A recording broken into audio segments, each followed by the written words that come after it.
Hi friends!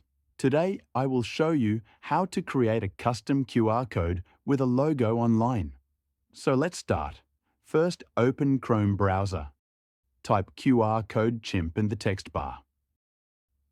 Open the first site. You're on the QR Code Chimp homepage.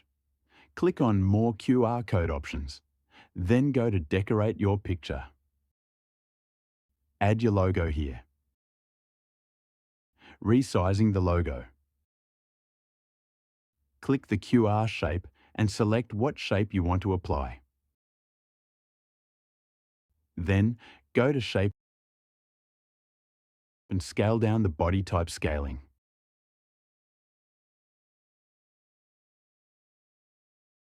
Select eyeball type and iframe type as you wish. Go to Color and use a template or customize your own color. To create a link, go back to your home page, paste the link, and make sure you uncheck the options.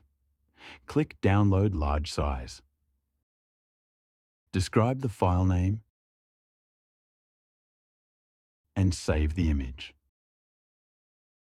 Recheck the link before printing. If you faced any problems, comment to me. I will try to fix the problem. I hope you liked the video. Thanks for watching.